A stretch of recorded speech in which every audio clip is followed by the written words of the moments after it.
자신이 직접 배아파 낳은 친아들을 단돈 수십만 원의 물건처럼 팔아넘긴 어머니가 있습니다. 게다가 이 여자는 남편과 내한남과 함께 중국 전역을 돌며 거대한 아동 인신매매 비즈니스를 벌였는데요. 30년 동안 법의 망을 비웃으며 풍족하게 지내던 이 악마들에게 어느 날 모든 범죄가 탄로나게 되는 결정적인 사건이 찾아옵니다.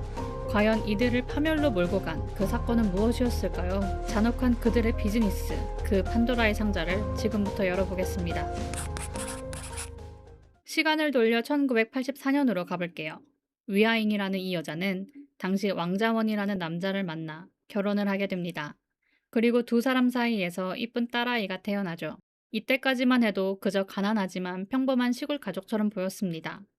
하지만 이 가정의 비극은 남편 왕자원의 범죄로부터 시작돼요. 1990년 왕자원이 절도죄로 붙잡혀 교도소에 수감된 것이죠. 가정이 단숨에 무너질 위기에 처하자 위아잉의 마음속에는 숨겨져 있던 악마의 본성이 깨어나기 시작합니다. 그 와중에 남편 왕자원은 1992년 감옥을 탈옥해 도망자 신세가 됩니다. 남편이 법의 눈을 피해 숨어다니는 동안 홀로 남겨진 위아잉은 공징탕이라는 또 다른 남자를 만나 내연 관계를 맺게 되죠.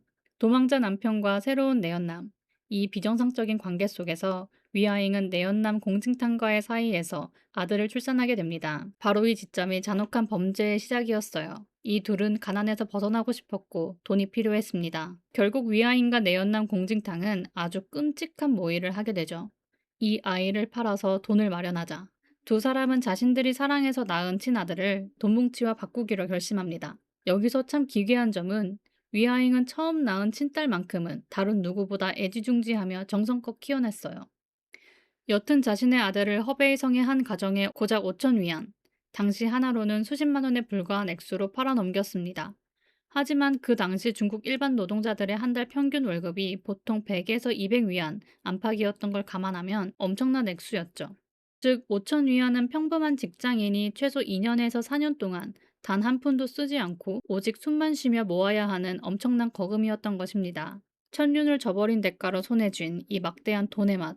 그것이 위아잉을 본격적인 아동 인신매매의 길로 폭주하게 만든 추악한 기폭제였습니다. 아이를 팔아 돈을 벌 수 있다는 것을 깨달은 위아잉과 내연남 공징탕은 본격적으로 유괴 비즈니스에 뛰어듭니다. 이들의 범죄는 철저하게 분업화되어 있었어요. 위아잉은 주로 감시가 소홀한 시골 마을이나 번잡한 기차역을 돌아다니며 아이들을 물색했습니다. 아이들에게 과자나 장난감을 쥐어주며 안심을 시킨 뒤 순식간에 납치하는 역할을 맡았죠. 그러면 내연남 공징탕은 납치한 아이들을 안전하게 이동시키고 돈을 주고 살 구매처를 찾아내는 유통과 판매를 전담했습니다. 이들의 사냥감은 주로 영문도 모른 채 엄마의 손을 놓친 어린 아이들이었습니다. 그런데 여기서 이야기가 한 번 더 뒤틀립니다. 내연남과 한창 아이들을 팔아넘기던 위아잉의 앞에 탈옥 후 도망다니던 본남편 왕자원이 다시 나타난 것입니다. 보통의 인간이라면 불륜과 출산, 그리고 아동 매매라는 사실 앞에 파국을 맞이했겠지만 이들은 달랐습니다. 놀랍게도 본남편 왕자원은 위아잉의 인신매매 사업에 자신도 동참하겠다며 손을 잡게 됩니다. 이제 위아잉은 내연남뿐만 아니라 본남편까지 범죄 파트너로 이용하기 시작합니다. 남편과 내연남을 양손에 쥐고 중국 전역을 무대로 거대한 아동 납치 행각을 벌인 것이죠. 1993년부터 2003년까지 약 10년 동안 이들의 손에 납치되어 물건처럼 팔려나간 아이들은 공식적으로 확인된 수만 무려 17명에 달합니다.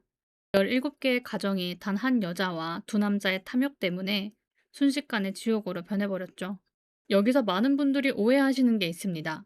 돈을 주고 아이를 사갔으니 자식이 없는 집에서 금지 오겹으로 귀하게 잘 키우지 않았을까? 절대 아닙니다. 현실은 잔혹한 아동학대와 차별의 연속이었어요. 1995년 기차역에서 위아잉에게 속아 단돈 수십만 원에 팔려간 5살 소녀. 양유화의 삶이 바로 그 증거입니다. 위아잉은 귀가 들리지 않고 말을 못하는 청각장애인 남성의 집에 양유화를 팔아넘겼습니다. 그런데 그 집의 실세였던 양할머니는 대를 이을 아들을 원했기에 딸인 양유화가 오자마자 지독한 구박을 시작했습니다. 어린 양유아에게 온갖 집안일을 시키며 매질과 욕설을 일삼았고 마을에 물건이 없어지면 외지에서 온 양유아에게 도둑 누명을 씌우기까지 했습니다. 심지어 너는 네 부모가 가난해서 돈 받고 버린 자식이야 라는 잔인한 말로 영혼을 짓밟았죠. 반면 청각장애를 가졌던 양아버지는 사실 위아잉이 아이를 유괴해 온 줄도 몰랐습니다. 뒤늦게 어머니가 돈을 주고 아이를 사온 것을 알고는 어린 양녀와의 손을 잡고 중개인을 찾아가 제발 이 아이를 진짜 부모에게 돌려보내달라며 울며 사정하기도 했습니다. 거절당한 뒤에는 구두수선과 열쇠 수리를 하며 단돈 몇십 원을 벌어 양유아를 정성껏 키워냈죠. 소녀는 양할머니의 모진 학대 속에서도 자신을 지켜주려던 양아버지를 보며 자랐고 머리가 커지면서 결심합니다.